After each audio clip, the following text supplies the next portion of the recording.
In this video, you'll learn how to unlink Calendly from ClickFunnels when you have connected the two services via webhook.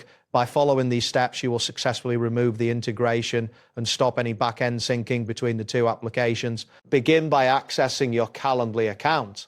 Once you are logged in, direct your attention to the left sidebar of the screen, look for the option labeled Integrations and Apps and click on it.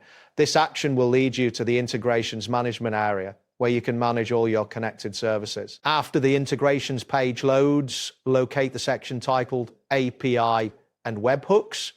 Click on this option to proceed. This section contains all the necessary configurations for application programming interfaces and webhooks that you have set up within Calendly. Next, find the area labeled Webhooks.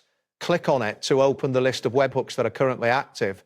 Here you will see any existing webhooks, including the one link to ClickFunnels. This is crucial for ensuring you are removing the correct integration. Once you have opened the webhook section, look for the specific webhook associated with ClickFunnels. There should be an option to revoke or remove this webhook. Click on the revoke option to initiate the unlinking process.